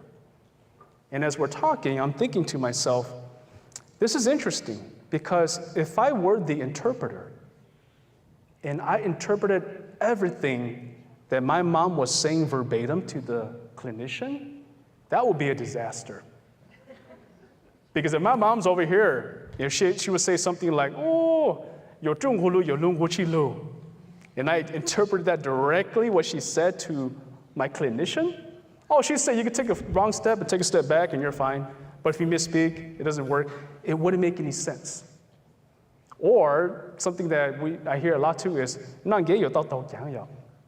want mushrooms, go walk the plank, is what she said. The clinician was scratching their head like, what the heck? What? It makes no sense. So I thought to myself, there's something here, there's a disconnect here. Myself and the other generations who don't speak Hmong or understand the proverbs, we may not be able to successfully help and to accurately translate what's being conveyed. So I sat in my car and I took out my phone. I had an old phone at the time, but it worked. And I recorded myself talking about a Hmong proverb that I learned from my parents, and I didn't really understand it until I got older. I heard it many, many times as I was a kid, but as I've gotten older, it became much more clearer to me. I started to understand what it meant. And this is the proverb that I want to share with all of you, and I hope that you apply it too, because it's really useful and really important for you to understand what it means. It's that proverb that I just said. 有种葫芦有龙骨之路. 有种葫芦, the first part is, if you take a wrong step, you can take a step back. Nobody gets hurt in that process. You just realize, I'm going the wrong direction, and now I'm taking a step back. I got to go over here instead. The second part of the proverb, 有龙骨之路. If you misspeak, you cannot take those words back. If I look at someone and say, you idiot, right? I cannot just say, oh, you know what? Oh, idiot, please come back. I'm sorry. Give me that idiot word. Let me put it back in my pocket over here. Hey, nothing happened, right? You can't do that. It's not like the physical action of taking a step and you can take the foot back and nothing happens. If you misspeak and you say something to somebody out of anger, maybe out of resentment, whatever that is, once those words leave, you cannot take those words back. You might be able to receive forgiveness from the person, but will that person forget? Absolutely not. I grew up hearing the saying, sticks and stones may break my bones, little kids. Sticks and stones may break my bones, but words may never hurt me. Is that true? No, I think that's a defense mechanism. Words do hurt. Words can sometimes cut you like a knife, a dagger in the heart. So this proverb, I like it because it teaches me to be cognizant of the words that I use. That I'm not just out here saying things belligerently, hurting people in the act of talking to people. But I use words intentionally to empower, words to help our community, to help one another. Because I know that once I say something and it's received, I cannot take those words back. And if all of us are careful about that, and we're careful about what we say to one another, and we're respectful about what we say, then we can build that sense of safety within the community. Then we feel more safe to be vulnerable with one another. Then we can have that deep connection with one another.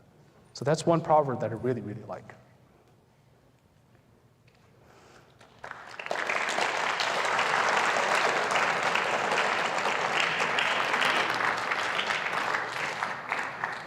Okay, so on the topic of vulnerability, this is a question generally about minorities.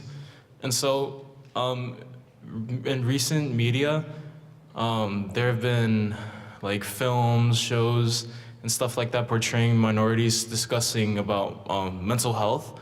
And so do you think within the next couple of years, minority groups would come to understand the importance of mental health? Say like for the Hmong community, for example? Yeah, good question. I think so. I think that right now there's a lot of hesitancy in talking about this topic. It's a very taboo topic, if anything, in some communities. I know the Hmong community, it was taboo for a very long time. But I think we're starting to see the importance of why mental health should be talked about and not fly under the radar. I say this because I think one of the things that I can speak to, as I'm noticing, is within the community, there's been a rise in suicide. There's been a rise in a lot of young individuals taking their own lives. And when you see those kind of numbers and you see that these are very young kids, 10-year-olds, 16-year-olds, now you have adults taking their lives, you can't help but start asking the question, what is happening here? What's happening? What's leading these people to start taking their own lives? Why did they get to this space? What contributed to that would lead a person to a space where they feel that they're worthless, that they mean nothing in this world, that taking their own life is the only answer? And I think it's not just me, but I think a lot of people who are in this field, people are outside this field, who love our people, who love the community. We don't want to see those numbers continue to increase. And so I know that there's a lot of people out there too who are talking about it, not just in the Asian communities, but outside of the Asian community as well. I know my peers, when I talked about earlier, I work in a very diverse group of people. My peers who are Hispanic, my black peers, colleagues, my white colleagues, everyone, we're talking about it because it's important. When you hear of a 10-year-old who just took their own lives all of a sudden, that's very hard to hear. It's very disheartening. We can't help but to ask the question, what is happening? So we're having the conversation, we're talking about it. We're talking about it and we're not apologizing for talking about it because it is important. Everyone matters. Everyone deserves to be able to live and thrive, to reach your fullest potential. And if there are barriers in the way that's doing that, we got to find ways to untangle some of those barriers, to remove those barriers. And it begins with us talking about it. And if the media is not doing a good job of doing that, guess what?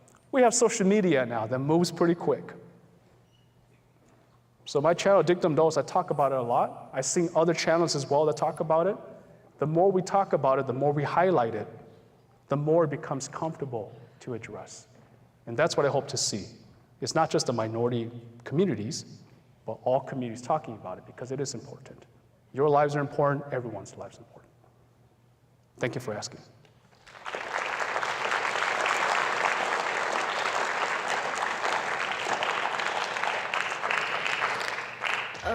On that topic, what was the time where you think everything is going really well, and then you kind of get hit with the reality check, and you're like, oh my God, what is going on?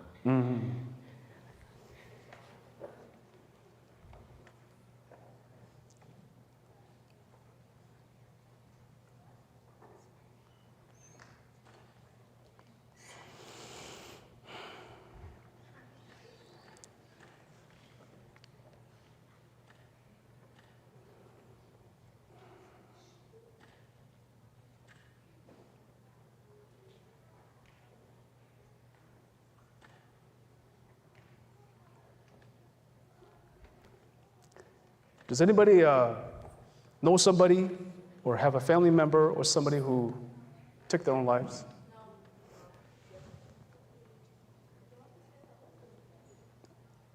I have a family member that took their own life, and that was hard for me. This question hits me hard because I thought to myself at that time that I would never think of that. Why would I think of doing that? When I talked about the hard times, the fear in all those different parts about my experience and my struggle, one of the things that hit me the hardest was in the midst of my program. And I'm passionate about talking about suicide and preventing suicide because I myself, I considered it. It got so hard and so challenging at one point that I thought to myself, it would be easier if everything just ended. It would be easier if I just ended it and then now everything would be done. Because it was so hard, it was challenging. I felt helpless, hopeless. All the different parts of myself being pulled out of me, feeling empty inside. That was probably the hardest time in my life.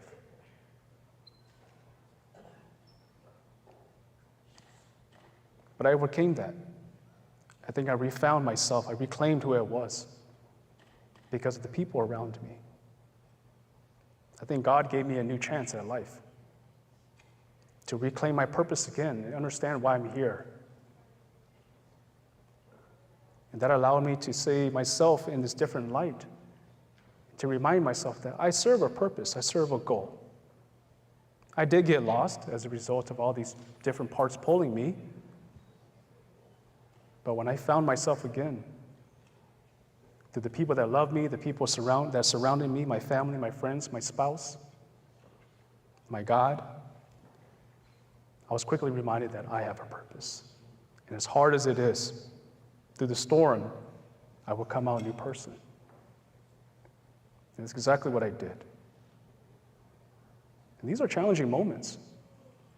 I'm sure that as I'm talking about it, it might move you in some ways because some of you may be going through challenging times as well. Some of us suffer in silence and nobody knows about it. But trust me, it does get better with time. Surround yourself with the people who can empower you, the people that love you and support you. The clouds will suddenly move. The sun will shine bright again. So that was probably the most challenging time for me is during the course of my studies and overcoming some of those barriers and finding the right support system to help me overcome some of the adversary moments and the challenges of life. But believe in yourself, you can do it.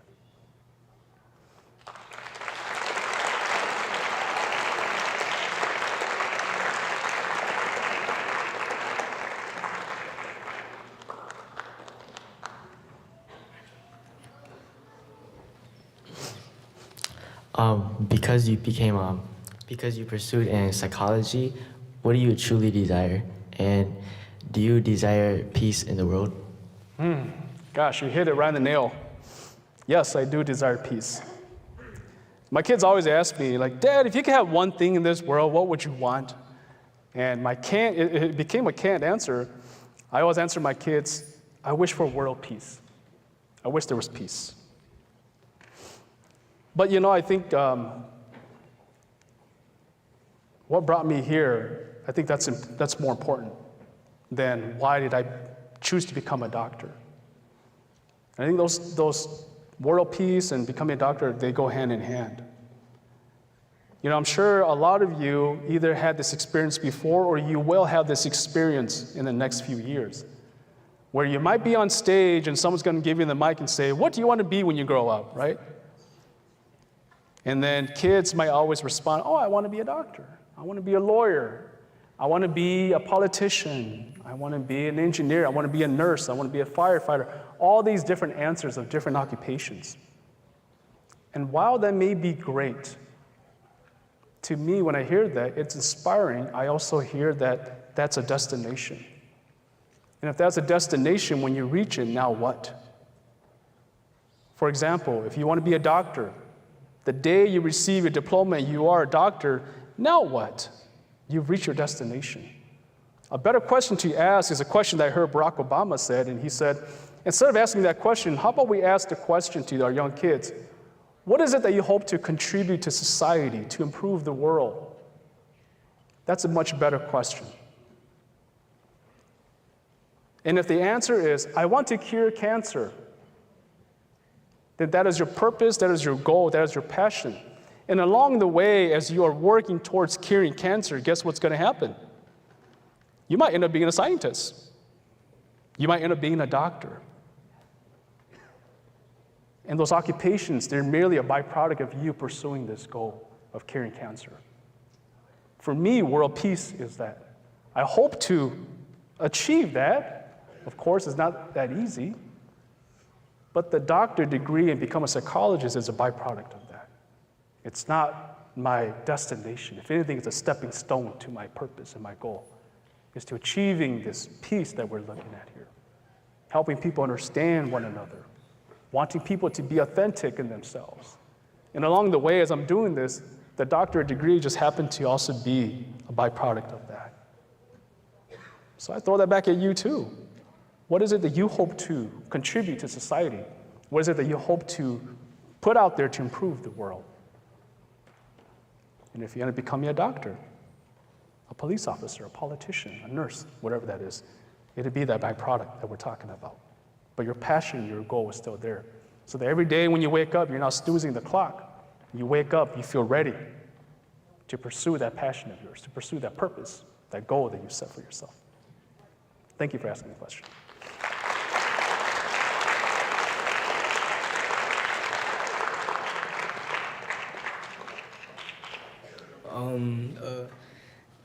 Do you know how to express your emotions better? Because whenever I try to, I feel nervous and scared. Mm-hmm. Great question.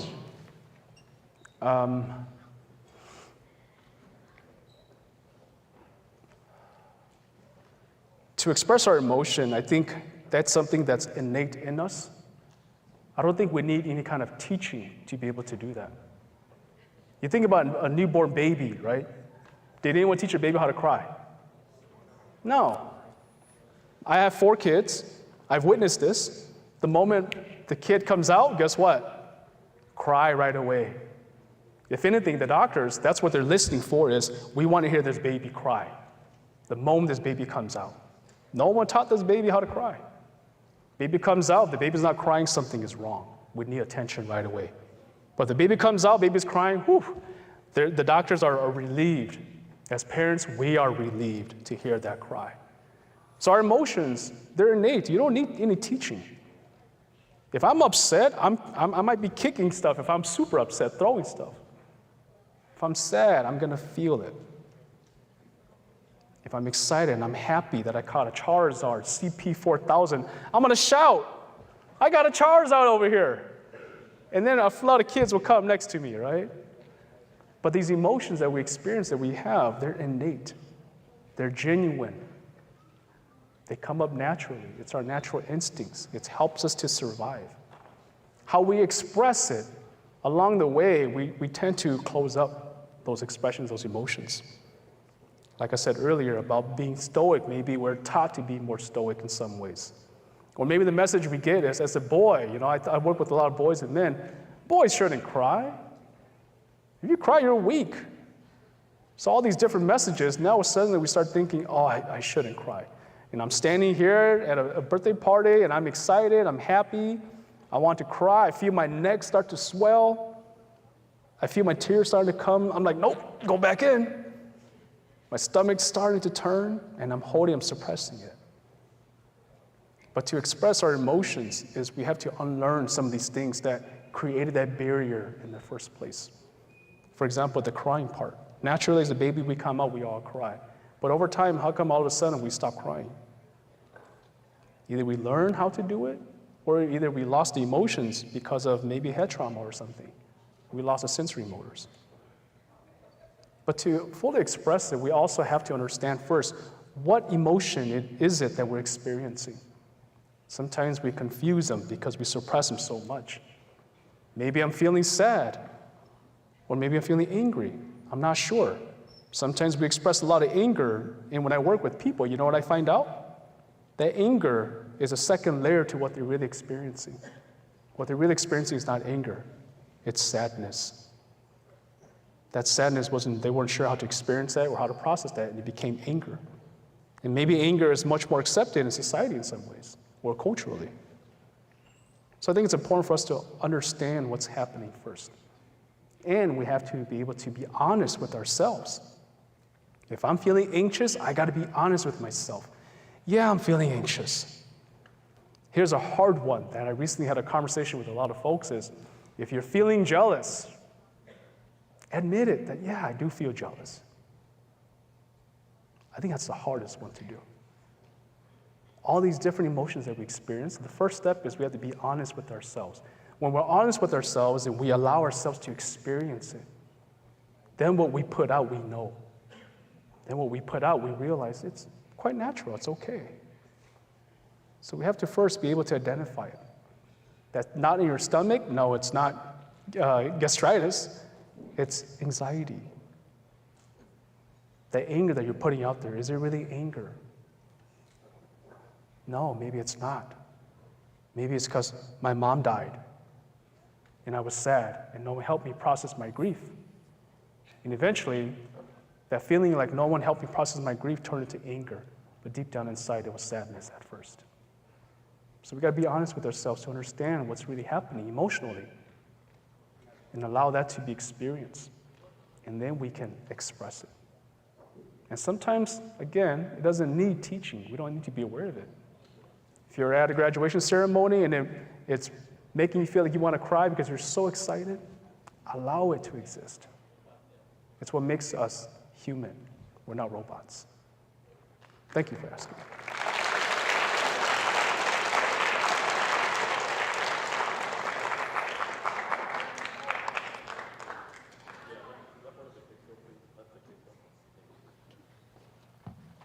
Hi. Do you have any tips on how to speak to a large audience? Great question. Now, I asked that question a lot when I was growing up, and honestly, I never imagined myself being on stage like this and talking to a group of people like this. And the answer I usually get from people is, just imagine everyone is naked in the audience, right? I always get them like, nah, I don't think so. I don't think I would do that. Because that takes the vulnerability away from me. But I think to me, as I'm learning, as I'm talking more, what's really helped me talk in front of an audience is, I'm here with a purpose. I'm here because I have something to say. I'm speaking unapologetically because what I say is what I envision, what I see, what I hope to see. So before I even come on stage here, I remind myself that today when I talk, I speak with purpose. What I say here is something valuable that's contributing to something greater. When I tell myself that, then it empowers me. Sometimes when we talk to people, we want everyone to nod their heads and agree, right? But for me, what I'm realizing is, if I can move one person in this room, just one person, if I can help this person change for the greater good in some ways, then I'm going on that stage and I'm talking. I don't care what I have to do, if I can just move one person, that's all that matters. So I'm not trying to get all of you to nod your head. If I just get one nod, then I've succeeded. So many ways to do it, but for me, that's what's worked for me.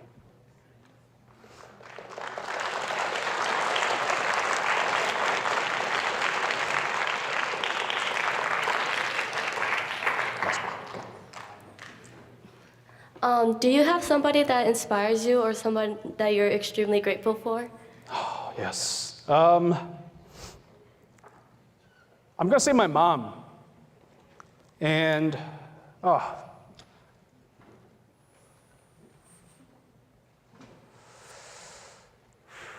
My mom always says something, and excuse me.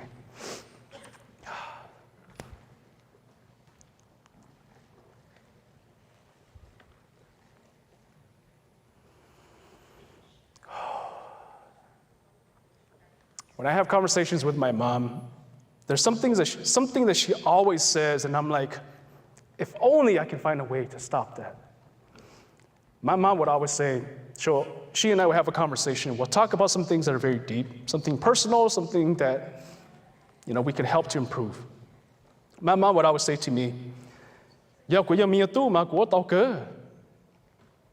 in English, that is, if I were a boy, I would do it. And I think each time I hear that, I keep thinking to myself, how come? How come that barrier's there, Mom? Why does that barrier have to be there that stops you from reaching your fullest potential, that stops you from showcasing who you are as a person, your talents, your gifts, and your abilities? And I hear that all the time. And even though that's there, I still see my mom. My mom is a very loud person. If you see my videos, my mom, she speaks candidly, but she speaks with purpose, with hopes to change the world and the people around us. So when I think about my mom, I'm inspired by her. Even though she realizes there are barriers in place, she would shatter those glass to speak up anyways. But then again, there's still that piece that halts her from pursuing what it is that she believes in. If I were a boy, I could do it. And so that inspires me and motivates me to find ways to untangle some of those barriers so I don't have to hear those words. So they're not just boys or girls or whoever it is that are wanting to pursue your dreams and your goals, that these barriers don't have to exist. That you yourself, if you show up authentically, you have the gifts, the abilities, and the talents, all these different skills, you don't have to feel like you need to put them away, but that you can put them to use. Because you deserve that space. That space is yours. You have the skill sets, the competency, that space is yours. There shouldn't be any barriers in the way. And I will hope as we end this here that all of you empower yourselves with you, just being you. Understanding your emotions, understanding who you are, understanding your skill sets, your abilities, not being shy about it, but using it. And I'll end with this. I heard one person said, and he said that you need to be like a warrior. Bruce Lee also said this too. A warrior is an average person with laser-like focus. You need to better yourself and continue to be that warrior. You need to be a beast, is the word I hear a lot. Be the best that you are, but that doesn't mean you go around and acting like a beast. You empower yourself with all the skills and abilities. The most important thing is being able to control that beast and use it at the right time. So harness your power, find that beast.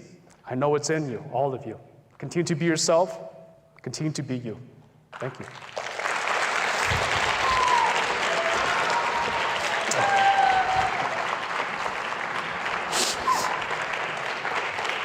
Thank you, Dr. Calvin Yang. Thank you, audience, for your questions. Let's all stand up and give them a big round of applause.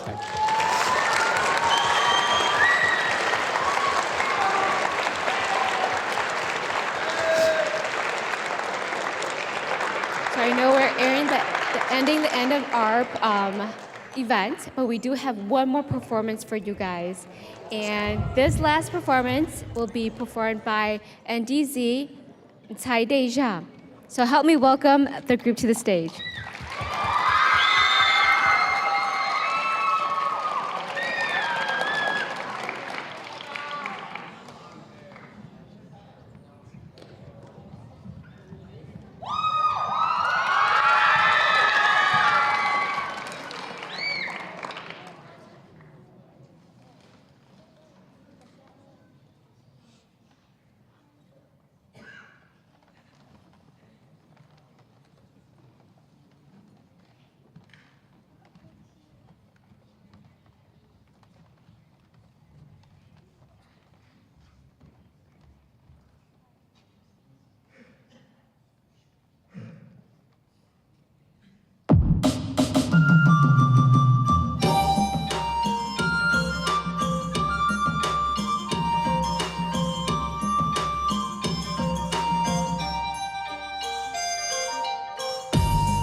Thank you again for NTXHAIS DEJ ZAG and Hmong artist Lily Vang for the inspiring performances.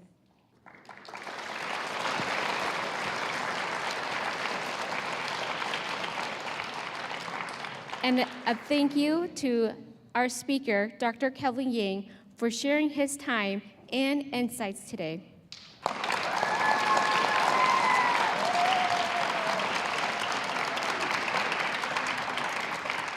Most importantly, thank you to everyone who joined us here at MATC in person and everyone on the stream for sharing in this Invest in Equity event.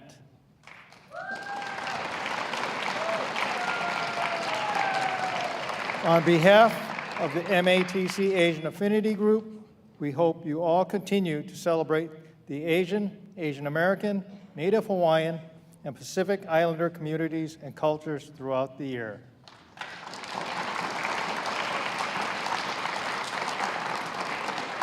Our celebration continues out in the hallway with networking and social time.